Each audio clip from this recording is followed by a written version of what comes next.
चलो दोस्तों स्टार्ट करते हैं टेक्निकल एनालिसिस। अब मैं आपको बताने वाला हूं कि टेक्निकल एनालिसिस क्या होता है। टेक्निकल एनालिसिस हमारे किस तरीके से ट्रेडिंग में हमारी सहायता कर सकता है। टेक्निकल एनालिसिस मैं आपको एक बिगिनर लेवल से एडवांस लेवल तक मैं आपको सिखाने वाला हूं। तो सबसे पहले मैं आपको बताऊंगा कि टेक्निकल एनालिसिस क्या होता है।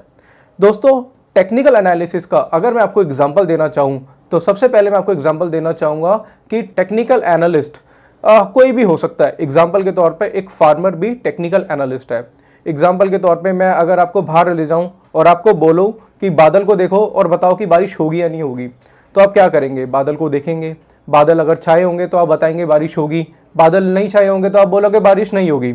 अगर मैं किसी किसान को अगर लेके जाऊं और किसान बादल को भी देखेगा, वो बादल अगर छाए होंगे तब भी बता देगा बारिश नहीं होगी, और बादल नहीं भी छाए होंगे तो वो बता सकता है कि बारिश होगी, क्योंकि वो सिर्फ बादल को नहीं देखेगा, बादल के साथ बहुत सारी ऐसी चीजें हैं वो उसको देखकर उसको एनालाइज करके बताएगा कि बारिश होगी या नहीं होगी। एग्जाम्पल के तौर पे वो हवा की नरमी देखेगा, उसके हिसाब से वो बादलों में कोई ऐसा एक पैटर्न देखेगा, और वही पैटर्न अगर उसने पहले किसी बादल में पहले देखा था, अगर कोई ऐसा पैटर्न जो पहले भी बादलों में बना हुआ है और उस पैटर्न के बनने के बाद बारिश हुई थी, तो वही वो आपको वापस से बताएगा, जिसको बोलते हैं हिस्ट्री रिपीट इटसेल्फ, यानी कि इतिहास हमेशा दोहराया जाता है। अब एक किसान भी क्या है? एक एनालिस्ट है। वो क्यों एनालिस्ट है? वो अपनी लाइन का एनालिस्ट है। क्यों? क्योंकि वैसी ही चीजें, वैसे ही बादलों का पैटर्न उसने पहले देखा था और उसने बताया था कि बारिश होगी। बट आप एनालिस्ट नहीं थे उस चीज के, आपको मौसम की इतनी जानकारी नहीं है। क्यों? क्योंकि आपकी फील्ड अलग है, उसकी फील्ड अलग है। तो आपने सिर्फ एक अनुमान लगाया, बट उसने एक प्रॉपर अनुमान लगाया, उसने एक प्रॉपर प्रिडिक्शन करी, और वही प्रिडिक्शन उसकी 70 से 80% तक अचीव होगी। क्यों अचीव होगी? उसका रीजन क्या है? उसका रीजन ये है क्योंकि वो अपनी लाइन का एनालिस्ट है। देखिए दोस्तों, मैं आपको बताना चाहता हूं कि हर आदमी अपनी लाइन का एक एनालिस्ट होता है। तो टेक्निकल एनालिस्ट बेसिकली होता क्या है? वो चार्ट को देखता है। मैं बताऊंगा आगे कि चार्ट क्या होते हैं, चार्ट को देख के आप किस तरीके से एनालाइज कर सकते हो। तो चार्ट मैं आपको बताऊंगा, बट चार्ट से पहले आपको बताऊंगा कि टेक्निकल एनालिसिस बेसिकली प्राइस और वॉल्यूम से मिलके बनता है। अब प्राइस और वॉल्यूम क्या होता है इसके बारे में मैं आपको बताऊंगा। तो देखो दोस्तों, जब भी एक हम टेक्निकल एनालिसिस करते हैं तो टेक्निकल एनालिसिस बेसिकली एक प्राइस की स्टडी है, भाव की स्टडी। जैसे कि गुजराती में कहावत है, भाव भगवान छे। तो यहां पे हमारा भाव ही भगवान है, क्योंकि हम एक एनालिस्ट हैं। हम प्राइस की स्टडी करते हैं, क्योंकि टेक्निकल एनालिसिस जो हम यूज करते हैं वो बेसिकली स्विंग ट्रेडिंग के लिए यूज करते हैं। ट्रेडर टेक्निकल एनालिसिस को यूज करता है, तो ट्रेडर बेसिकली स्विंग ट्रेडिंग करता है। स्विंग का मतलब क्या होता है दोस्तों, बताना चाहूंगा कि अगर उनको लग रहा है कि यहां से बाइंग हो सकती है तो वो वहां बाय करते हैं। स्टॉक इंक्रीज होता है, उनको लगता है कि यहां पे सेल कर सकते हैं तो वो वहां पे सेल करेंगे। बेसिकली आप बॉटम पे बाय कर रहे हैं, टॉप पे सेल कर रहे हैं, बॉटम पे बाय कर रहे हैं, टॉप पे सेल कर रहे हैं। वो स्ट्रेटेजी आपकी अलग हो सकती है। बेसिकली मैं आपको यह बताना चाहता हूं कि टेक्निकल एनालिसिस आप स्विंग ट्रेडिंग में यूज करते हैं। एक ट्रेडर टेक्निकल एनालिसिस को यूज करके, उस प्राइस की स्टडी करके, उस भाव को पहचान के उसमें वो क्या करता है? ट्रेडिंग करता है। तो दोस्तों टेक्निकल एनालिसिस बेसिकली प्राइस और वॉल्यूम से मिलकर बनता है। अब मैं आपको दोस्तों बताना चाहूंगा वॉल्यूम क्या होते हैं। कई लोग पूछते हैं कि सर वॉल्यूम क्या होते हैं, वॉल्यूम की स्टडी किस तरीके से की जाती है। वो तो मैं आपको कोर्स के आगे बताऊंगा कि वॉल्यूम की स्टडी किस तरीके से की जाती है, बट दोस्तों यहां मैं आपको बताऊंगा कि वॉल्यूम होते क्या है। दोस्तों बताना चाहूंगा कि वॉल्यूम बेसिकली एक वॉल्यूम उसको कहते हैं जब किसी एक टाइम पीरियड में नंबर ऑफ शेयर्स में बाइंग या सेलिंग होती है। एग्जाम्पल के तौर पे अगर मैं आपको बताऊंगा कि किसी ने 1000 स्टॉक बाय करे और किसी ने 1000 स्टॉक सेल करे, तो 1000 स्टॉक्स में बाइंग हुई, 1000 स्टॉक्स में सेलिंग हुई, तो वॉल्यूम यहाँ पे 1000 का ही काउंट किया जाएगा। तो वॉल्यूम बेसिकली एक नंबर ऑफ पीरियड में जिसमें बाइंग या सेलिंग होती है उसको हम वॉल्यूम कहते हैं। वॉल्यूम की स्टडी मैं आपको कोर्स के आगे कराऊंगा कि हम वॉल्यूम को किस तरीके से एनालाइज करते हैं, वॉल्यूम की हेल्प से हम किस तरीके से बाइंग या सेलिंग करते हैं। बट मैं आपको सिर्फ ये बता रहा हूं कि वॉल्यूम होता क्या है। प्राइस मैंने आपको बता दिया। तो टेक्निकल एनालिसिस बेसिकली प्राइस और वॉल्यूम से मिलकर बनता है, और इसमें हम चार्ट की स्टडी भी करेंगे। तो हम आगे आपको बताएंगे कि चार्ट क्या होता है, हम आपको चार्ट दिखाएंगे भी, और चार्ट किस तरीके से एनालाइज करते हैं वो भी बताएंगे।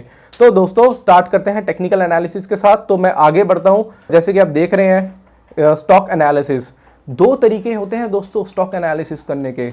एक होता है टेक्निकल एनालिसिस, जैसे कि मैंने आपको बताया, जिसमें प्राइस और वॉल्यूम की स्टडी करते हैं। दूसरा स्टॉक को एनालाइज करने का सबसे सरल तरीका है वो है फंडामेंटल एनालिसिस। अब कई लोग फंडामेंटल एनालिस्ट होते हैं जो बताते हैं कि स्टॉक का रेट यहाँ से बढ़ सकता है, स्टॉक का रेट यहाँ से गिर सकता है, बट फंडामेंटल एनालिस्ट किस तरीके से स्टडी करता है उसके बारे में थोड़ा सा बताना चाहूंगा।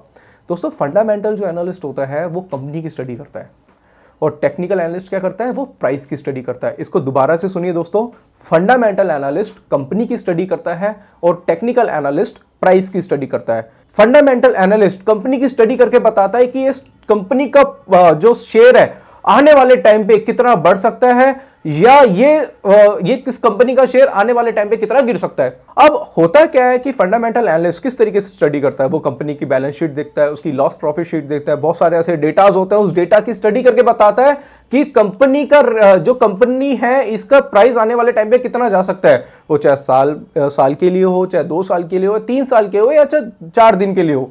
मगर दोस्तों बताना चाहूंगा, फंडामेंटल एनालिस्ट भी कंपनी की जो स्टडी तो करता है, बट किस रेट पे खरीदना है और किस रेट पे बेचना है उसके लिए दोस्तों आपको टेक्निकल एनालिसिस आना चाहिए।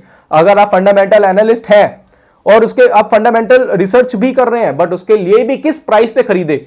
एग्जाम्पल के तौर पे मैं रिलायंस की बात करता हूं, रिलायंस का शेयर है अगर 1000 रुपए के रेट पे चल रहा है तो फंडामेंटल एनालिस्ट बोलेगा कि ये शेयर है, जो भी स्टॉक हो सकता है आने वाले टाइम पे इसका दाम या इसकी कीमत आगे बढ़ सकती है, बट खरीदना कितने पे, 1000 पे खरीदना है, 700 पे खरीदना है, 800 पे खरीदना है या 500 पे खरीदना है। उसके लिए दोस्तों आपको टेक्निकल एनालिसिस की हेल्प लेनी पड़ेगी, क्योंकि टेक्निकल एनालिसिस आपको बताता है कि आपको बाइंग या सेलिंग किस भाव पे करनी है। तो टेक्निकल एनालिसिस हमारे इस तरीके से भी काम आ सकता है। फंडामेंटल एनालिसिस मैंने आपको बता दिया दोस्तों क्या होता है। जो लोग फंडामेंटल एनालिस्ट होते हैं वो कंपनी की स्टडी करते हैं, डेटा की स्टडी करते हैं, लॉस प्रॉफिट शीट देखते हैं, डाटा की स्टडी करते हैं, बट एक टेक्निकल एनालिस्ट प्राइस की स्टडी करता है। वो बताता है कि मुझे किस रेट पे खरीदना है, किस रेट पे बेचना है, इसका स्टॉप लॉस क्या होगा और इसका टारगेट क्या होगा। स्टॉप लॉस भी दोस्तों मैं इसके आगे बताऊंगा कि स्टॉप लॉस क्या होता है और किस तरीके से लगाया जाता है।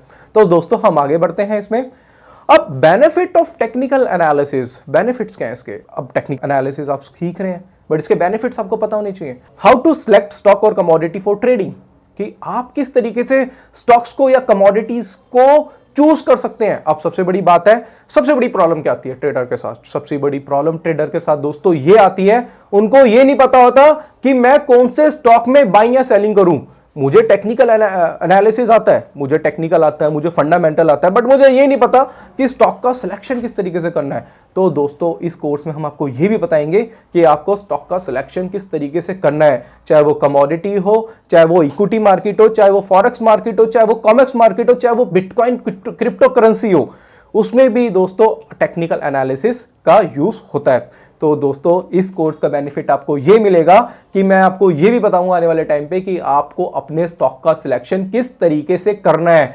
आपको पता होना चाहिए कि कौन सा स्टॉक आगे बढ़ सकता है, कौन सा स्टॉक ऐसे गिर सकता है, उसकी स्ट्रेटेजी भी मैं आपको आगे सिखाऊंगा। दूसरा जो बेनिफिट है टेक्निकल एनालिसिस का वो है कि how to generate profit in intraday, short term and long term using by technical analysis. अब दोस्तों होता क्या है, ये जो लाइन है इस पे मैं पूरी तरीके से अगर मैं बताया जाऊं तो मैं पूरी तरीके से रिलाई नहीं करता। उसका रीज़न क्या मैं आपको बताता हूं कि कोई भी स्टॉक, कोई भी चार्ट, कोई भी इक्विटी आपको ये नहीं बताती कि आपका टारगेट या आपका लॉस कितने दिन में आएगा, कितने समय में आएगा या कितना टाइम आगे लगा सकता है। तो दोस्तों मैं आपको ये बताना चाहूँगा, यहाँ पे इस कोर्स के दौरान मैं आपको बताऊँगा कि when to buy, when to sell, कब खरीदना है, कब बेचना है। बट यहाँ पे ऐसा नहीं है दोस्तों कि आपने, कई लोग बोलते हैं कि मैं तो इंट्राडे का ट्रेडर हूं, मैं आज खरीद लूंगा, मैं आज ही बेच दूंगा, वो भी स्ट्रेटेजी मैं आपको सिखाऊंगा।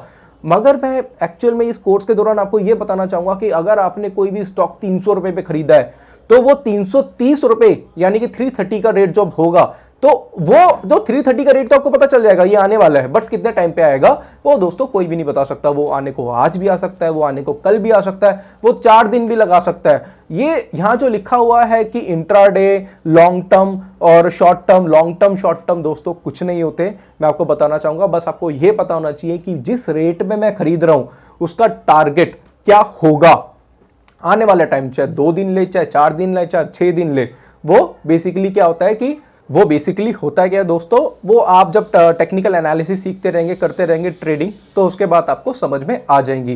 और इसके साथ साथ भी मैं आपको कई ऐसी स्ट्रेटेजी सिखाऊंगा कि इंट्राडे में ट्रेड किस तरीके से करते हैं, बट लॉन्ग टर्म 2 साल 3 साल के लिए टेक्निकल बेसिकली यूज नहीं होता। वो तो एक अनुमान आप लगा सकते हैं कि इतना जा सकता है, पर दोस्तों कोई भी स्टॉक, कोई भी कमोडिटी, कोई भी चार्ट आपको ये नहीं बताता कि आपका टारगेट कितने दिन में आएगा। तो यहाँ इस कोर्स के दौरान मैं वही बात बोलूंगा जो कि रियल है, जो रियलिटी है। When to buy and sell stock और कमोडिटी, कब खरीदना कब बेचना है। देखो दोस्तों, दुनिया भर का आप ज्ञान ले लो, उस ज्ञान का बेनिफिट आपको तभी मिलेगा तब आपको यह पता होगा कि कब खरीदना कब बेचना है।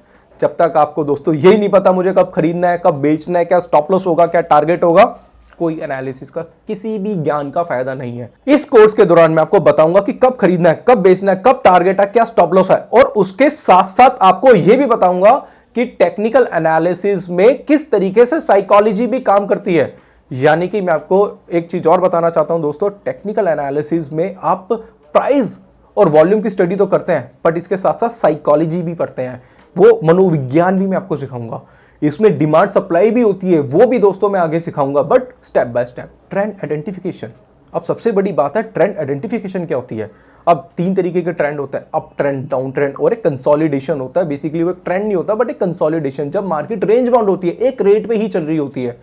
तो दोस्तों अप ट्रेंड और डाउन ट्रेंड होता क्या है मैं आपको बताता हूं। अप ट्रेंड होता है जब मार्केट लगातार एक अप ट्रेंड में चल रहा है, एक नए नए हाई बना रहा है। डाउन ट्रेंड बेसिकली दोस्तों होता है कि जब एक स्टॉक डाउन ट्रेंड में चलता आ रहा है, यानी कि अपने नए नए लो बना रहा है, वो भी मैं आपको आगे बताऊंगा। ट्रेंड आइडेंटिफिकेशन बहुत जरूरी है दोस्तों। एग्जांपल के तौर पे अगर मैं आपको बोलूं कि कभी आपने पतंग उड़ाई है, आप बोलेंगे हाँ पतंग उड़ाई है, सब लोगों ने पतंग उड़ाई होगी बचपन में। तो जब पतंग उड़ाने आप छत पे जाते हैं तो सबसे पहले क्या देखते हैं, सबसे पहले देखते हैं हवा, दिशा को समझना बहुत जरूरी है। तो जिस दिशा में हवा होती है उसी दिशा में आप पतंग उड़ाते हैं। अब दोस्तों कई बार आपने देखा होगा कि जब आपने पतंग उड़ाई, पतंग आपने इस साइड उड़ाई, कोई भी दिशा में हमने पतंग उड़ाई, पतंग दिशा पे उड़ाई आपने, और जब आपने पतंग उतारी तो देखा दूसरी तरफ से उतरी। तो इसका मतलब क्या होता है कि आपने उड़ाई इस तरफ, उतारी दूसरी तरफ, बट जब उसकी दिशा चेंज हुई आपको पता ही नहीं चला। क्यों पता नहीं चला? क्योंकि आप उस पतंग उड़ाने में मस्त थे। तो दिशा चेंज हुई तो आपकी पतंग की दिशा चेंज होगी। दोस्तों मैं आपको यही बताना चाहता हूं कि मैं आपको उस तरीके का टेक्निकल एनालिसिस सिखाऊंगा कि जब दिशा चेंज होगी उस ट्रेंड की, डाउन ट्रेंड से अप ट्रेंड की तरफ, अप ट्रेंड से डाउन ट्रेंड की तरफ, तो वो दिशा भी आपको पता चल जाएगी। बट वो पता कैसे चलेगी, उसके लिए भी कुछ स्ट्रेटेजीज होती हैं। उसमें आपको बताऊंगा कि कौन से आपको पैटर्न यूज करने हैं जिसमें आपको पता चलेगा कि ये ट्रेंड रिवर्सल है। उसमें आपको पता चलेगा कि ये ट्रेंड रिवर्सल पैटर्न है, और उन ट्रेंड रिवर्सल पैटर्न को आप समझ के अपनी दिशा यानी कि अपने ट्रेंड को आप अपने तरीके से जज करके उसमें आप ट्रेड बना सकते हैं। अब एक और है इसमें बेनिफिट जो है ट्रेंड की स्ट्रेंथ। अब ट्रेंड की स्ट्रेंथ क्या होती है मैं आपको बताता हूं।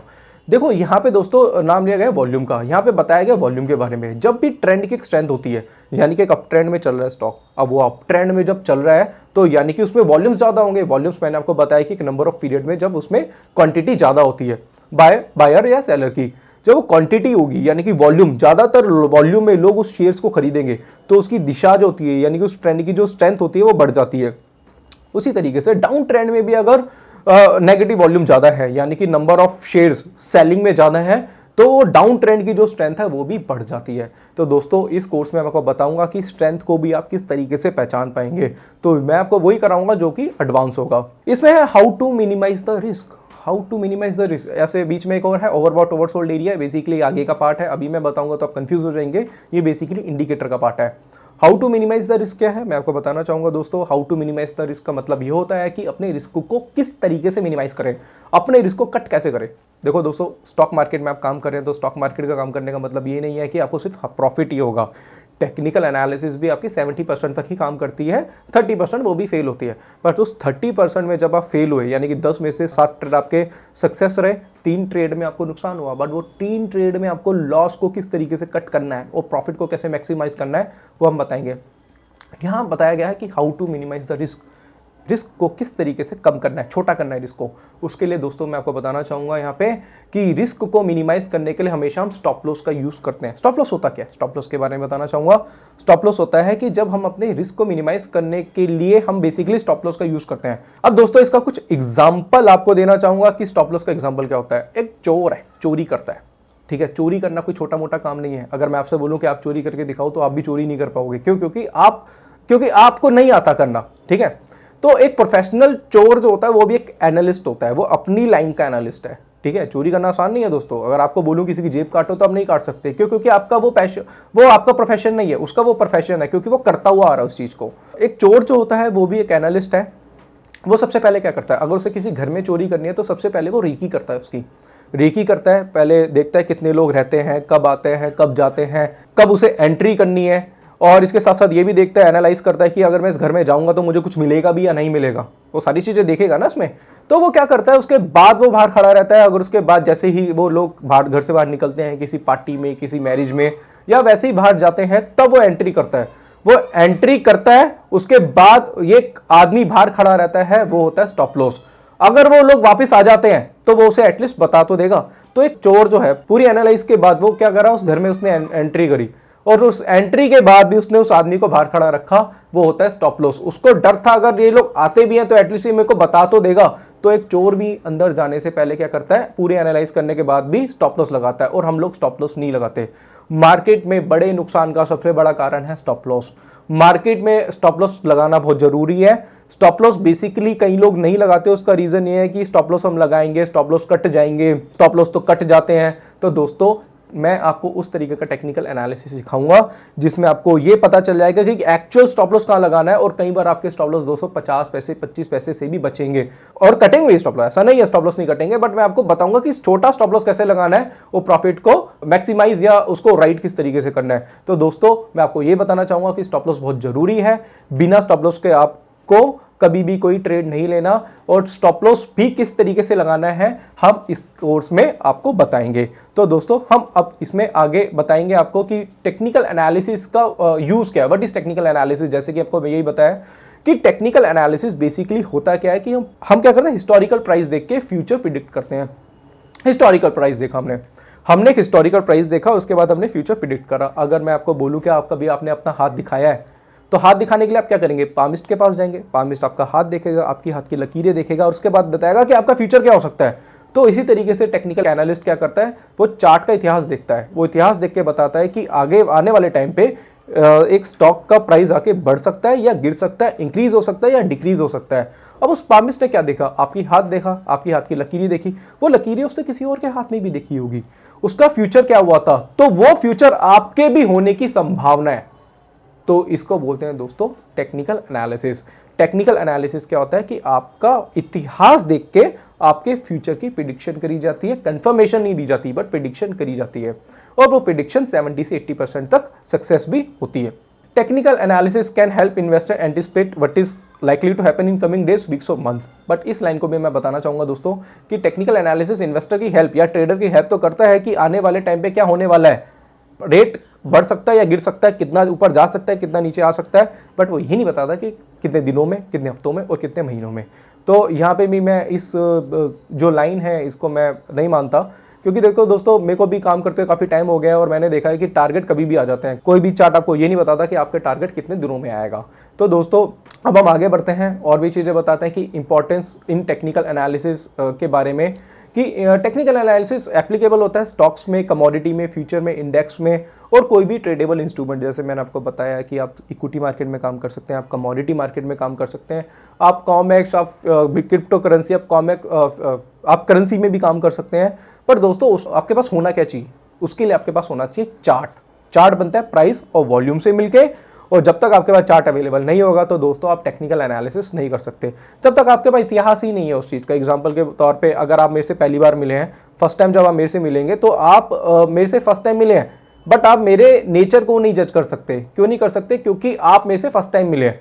जब आपको मिलते हुए मेरे से 3-4 दिन हो जाएंगे, 10 दिन हो जाएंगे, महीना हो जाएगा, तब आप पता चल सकते इनका नेचर किस तरीके का है, क्योंकि आपके पास मेरा डेटा आ चुका है। तो डेटा होना बहुत जरूरी है। हम टेक्निकल एनालिसिस में डेटा को पढ़ते हैं। डेटा एनालिसिस ही टेक्निकल एनालिसिस है। जब तक किसी का डेटा अवेलेबल नहीं होगा तब तक आप उसकी रिसर्च नहीं कर सकते, उसको एनालाइज नहीं कर सकते।